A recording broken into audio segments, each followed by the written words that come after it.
आकाश भले ही हमसे ना मिले, पर उसकी खबर तो मिलती रहे।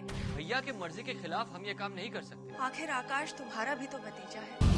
आखिर तुमने छोटे को अपनी बातों में फंसा ही लिया। हाँ, हमारी शादी अभी नहीं हो सकती। जो भी चाल में चलना चाहती हूँ वो उल्टी पड़ जाती है। तो मेरे सपनों का क्या होगा? कुछ लोग ऐसे भी होते हैं जो अपना घर तो बसा लेते हैं, लेकिन दूसरों की परवाह नहीं करते। हमें अब स्नेहा की शादी की बात सीरियसली लेनी चाहिए। वैसे एक लड़का है मेरी नजर में। नेहा किसी के साथ नैन मटक्का कर रही है कसम से। उसे तो मैं चुटकियों में ढूंढ लूंगा चक्कर चला के।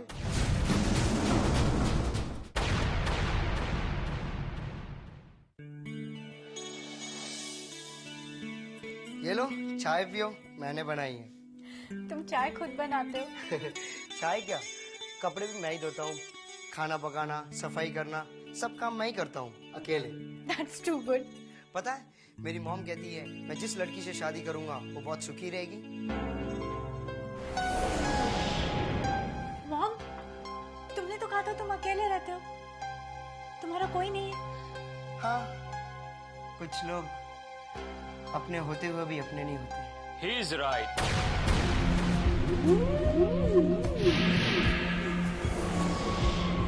कुछ लोग अपने नहीं होते और कुछ लोग अपनों को ठुकराकर पराया बना देते हैं। आप यहाँ? क्यों? मैं यहाँ नहीं आ सकता? नहीं, वो ऐसी बात नहीं है, मगर आप अचानक कैसे? यूं ही देखने चला आया कि तुम ठीक तो हो। इंट्रोड्यूस नहीं कराओगे? हाँ, वो ये स्नेहा है, मेरी दोस्त। स्नेहा आर्य। स्नेहा आर्या? कुछ सुना हुआ सा नाम लगता है। मेरा नाम? नो वे। आपने मेरे डैड का नाम सुना होगा, विक्रम आर्य।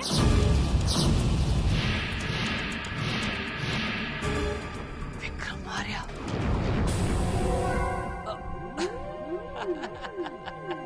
या ऑफ कोर्स, विक्रम आर्या। अरे भाई, वो तो बहुत बड़ी हस्ती है, उन्हें तो बहुत अच्छे से जानता हूँ मैं। तुमने इनके बारे में नहीं बताया? हाँ, वो ये अरे भाई, मैं भी इसका दोस्त हूँ। दोस्त? हाँ, दोस्त। वैसे उम्र में तो मैं इसके चाचा के बराबर हूँ, मगर हूँ इसका दोस्त। Yeah, he's right. Akash, I'm getting late. मैं चलती हूँ। Wait, I'll drop you. नहीं, मैं चली जाऊंगी। और वैसे भी लगता है तुम्हारे दोस्त बहुत दिनों बाद आए। तुम बातें करो, मैं जाती हूँ। Bye bye.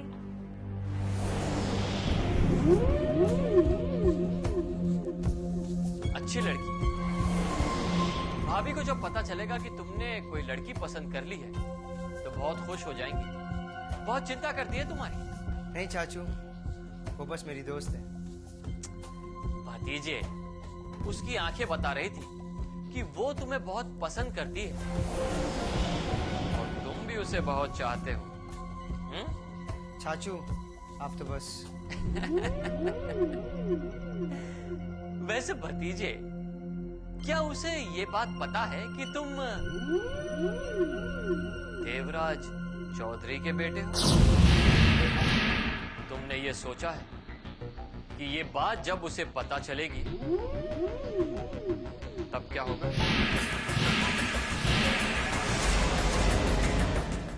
कुछ नहीं होगा चाचू, क्योंकि वो नाम मैं अपने नाम के आगे से कब का मिटा चुका हूँ।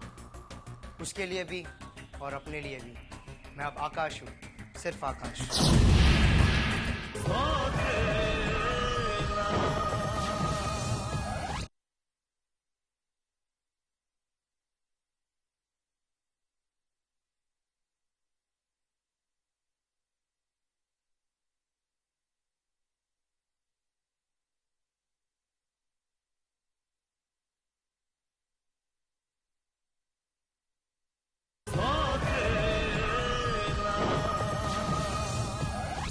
बहाना? इसमें बहाना कैसा सुमन? और नहीं तो क्या, पहले उन्होंने शुभम को कलकत्ता पहुंचा दिया और जब तक वो वापस आया तब तक ये कह दिया कि स्नेहा की पहले शादी होगी, उसके बाद शुभम की। लेकिन सुमन मुझे एक बात बताओ, तुम्हें ये सब बात बताई किसने? कामिनी ने, और कामिनी को शुभम ने। आप भी सोचिए ना, अभी तक तो स्नेहा की शादी की बात दूर दूर तक नहीं है, और जब तक उसकी शादी होगी तब तक या तो इतना वक्त निकल जाएगा कि शुभम और कामिनी एक दूसरे को भूल जाएंगे, या फिर विक्रम साहब को मौका मिल जाएगा उन दोनों को अलग करने का। ऐसी बातें कर रही हो तुम सुमन। भला विक्रम साहब ऐसा क्यों करें? तुम खुद ही सोचो कि अगर विक्रम साहब को इस शादी से कोई भी ऐतराज होता तो वो इनकार कर सकते थे। इनकार नहीं कर सकते, क्योंकि ये बात उनकी बेटी की खुशी और इज्जत से जुड़ी है, इसलिए वो इनकार कर ही नहीं सकते। वैसे भी अगर दामन कांटों से उलझ जाता है तो उसे झटका नहीं करते, वरना दामन तार तार हो जाता है, बल्कि उसे आहिस्ता आहिस्ता निकाला करते हैं। और इसलिए मुझे लगता है कि विक्रम साहब अपना दामन बचाने के लिए ये सब आहिस्ता आहिस्ता कर रहे हैं। लेकिन अगर अब भी आपको ये बात समझ में नहीं आई तो मैं क्या कर सकती हूँ?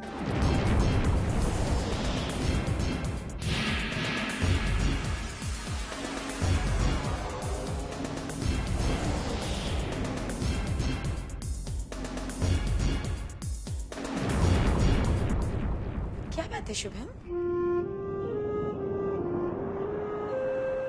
तुम अभी तक ऑफिस नहीं गए? नहीं मॉम, वो बस मैं जा ही रहा था, वो कुछ। तुम्हारी तबीयत तो ठीक है ना?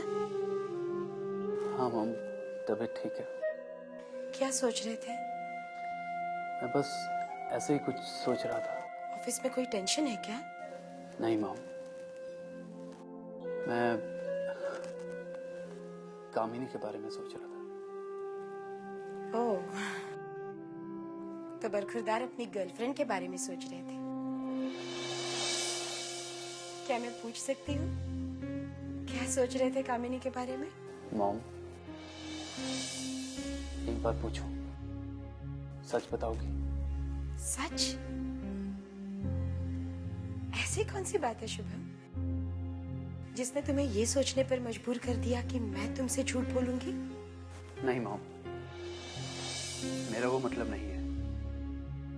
एक्चुअली मैं थोड़ा कंफ्यूज हूँ, इसलिए। कोई बात नहीं, पूछो क्या पूछना चाहते हो।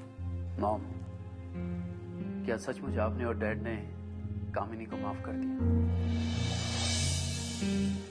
अगर माफ नहीं किया होता तो उसे एक्सेप्ट करने के लिए कैसे तैयार हो जाते बेटा?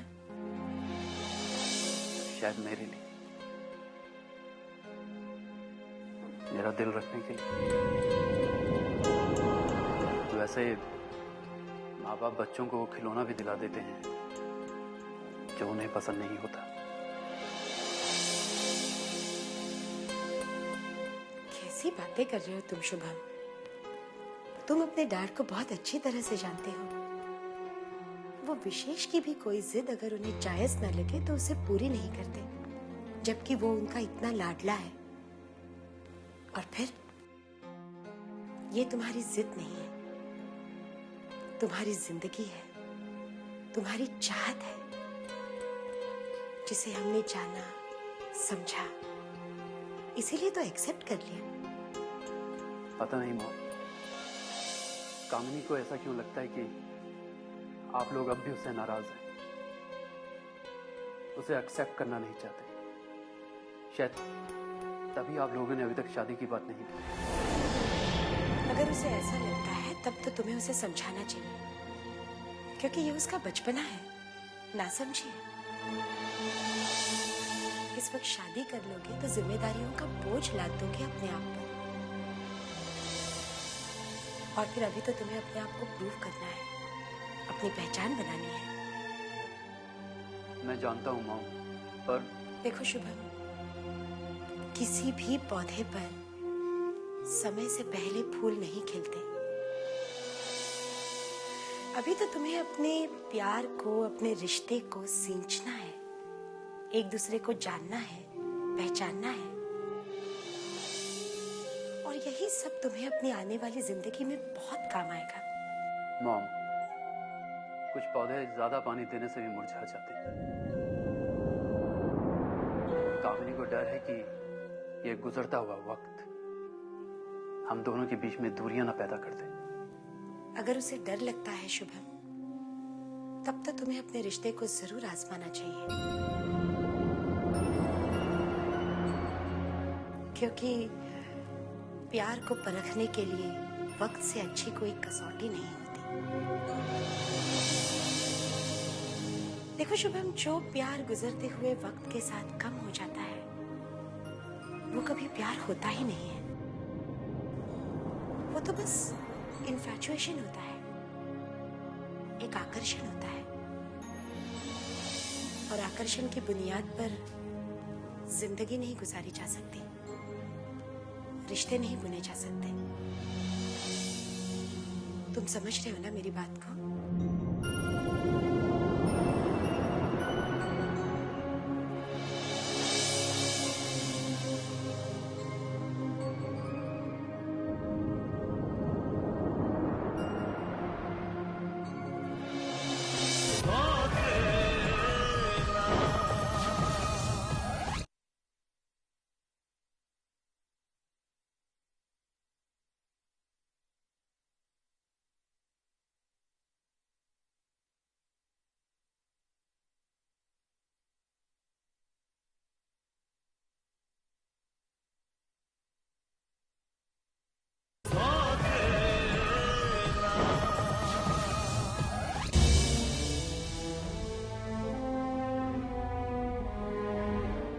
मैंने कहा ना, मैं घर पे बिजनेस डीलिंग्स नहीं करता।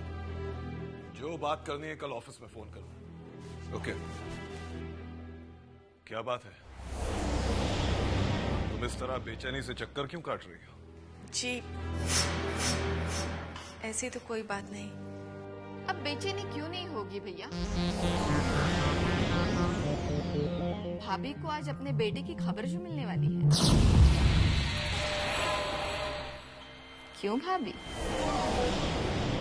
आकाश की खबर? हाँ भैया, आखिर भाभी ने एक छोटे को बातों में उलझाकर आकाश के पास भेज ही दिया। क्यों भाभी? अच्छा जानकी, आज तुमने ये भी साबित कर दिया कि तुम्हें अपने पति से ज्यादा अपने बेटे की जिद प्यारी है, अपनी खुशी ज्यादा प्यारी है। जो औरत अपने पति और अपने बेटे की नफरत के पाटों में पिस रही हो, वो भला अपनी खुशी के बारे में कैसे सोच सकती है? हाँ, बस इतना जरूर है कि मैं चाहकर भी अपनी ममता का गला नहीं घोट सकती।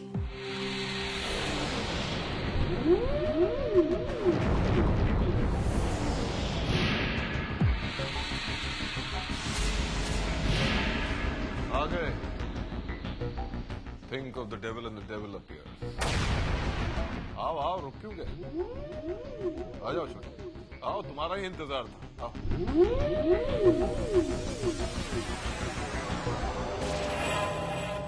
तो अब तुम्हारा खून भी जोश मारने लगा है छोटे।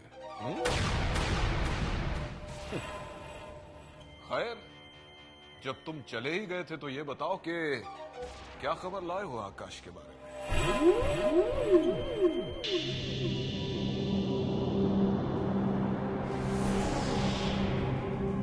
बताइए ना देवर जी, आकाश ठीक तो है ना?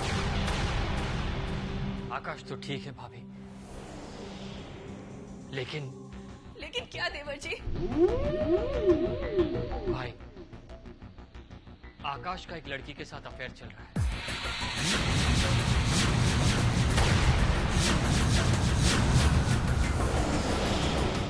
Very good.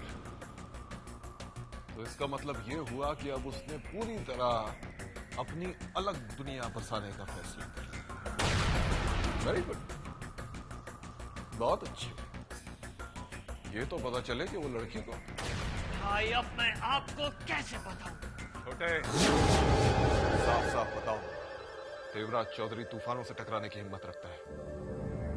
अगर कोई ऐसी वैसी खबर होगी तो भी मुझ पर कोई असर नहीं होगा। कौन है वो लड़की? भाई, आकाश जिस लड़की से प्यार करता है उस लड़की के बाप का नाम है। क्या नाम है छोटे? क्या नाम है? विक्रम आर्या।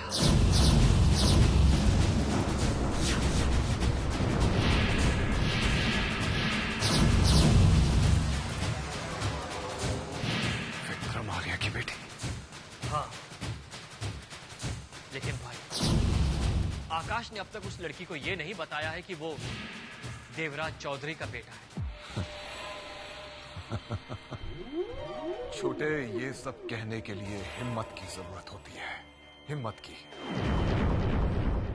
जो उस कमबख्त में बिल्कुल नहीं है। सुन लिया? मेरे सबसे बड़े दुश्मन की बेटी से प्यार करता है वो। तुम यहाँ उसकी याद में आंसू बहा रही हो और वो वहां अपनी नई दुनिया बसाने की खुशियां मना रहा है। देखिए, मेरा दिल इस बात की गवाही नहीं देता, क्योंकि एक फूल अपनी शाख से जुदा होकर कभी खिल नहीं सकता। तुम अपनी फिलॉसफी अपने पास रखो जानकी, और मेरी बात सुनो कान खोल के। कल तक वो सिर्फ मेरी नजरों से दूर था, लेकिन आज वो इस घर से और मेरे दिल से भी दूर हो गया।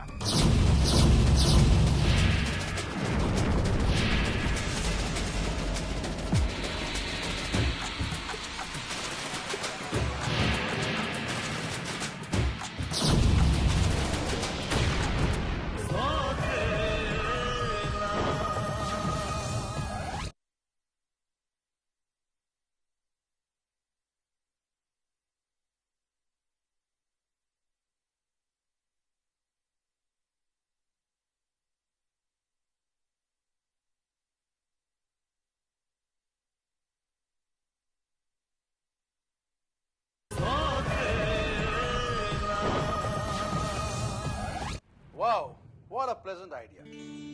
लेकिन मैं पूरे यकीन के साथ कह सकता हूँ कि ये आइडिया तेरे दिमाग में नहीं आ सकता। ये जरूर भाभी का आइडिया होगा। डेफिनेटली। मुझे तो अभी भी यकीन नहीं होता कि हमारी स्नेहा इतनी बड़ी हो गई कि उसकी शादी भी हो जाए। यार, ये बेटियां अचानक कब बड़ी हो जाती हैं पता ही नहीं चलता। इसलिए इनकी शादी की तैयारी पहले से शुरू कर देनी चाहिए। यानी तुझे भी यही लगता है कि युगांक स्नेहा के लिए सही चॉइस है? Absolutely perfect choice. हमारी स्नेहा के लिए इससे अच्छा लड़का और मिल ही नहीं सकता। जिस तरह के लड़के की तलाश हमें अपनी बेटी के लिए होती है, वो बिल्कुल उसकी तरह है। Perfect choice. और तूने तो खुद ही कहा था ना कि वो तुझे अपने जैसा लगता है।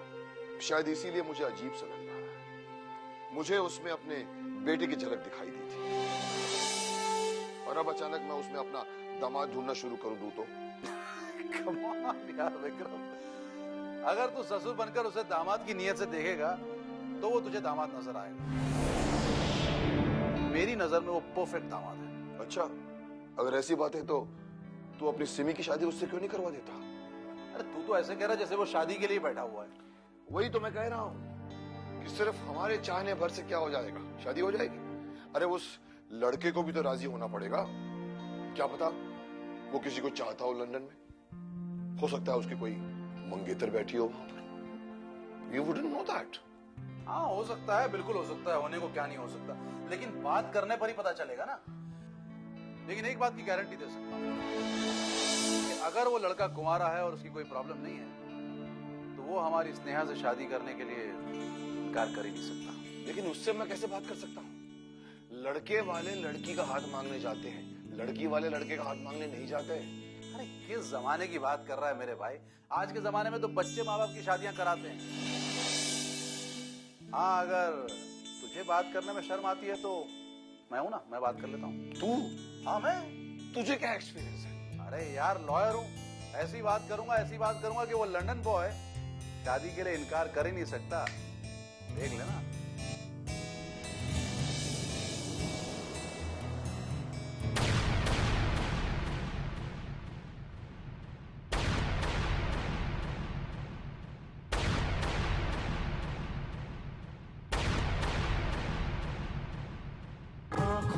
ख्वाबों की बारात लेके,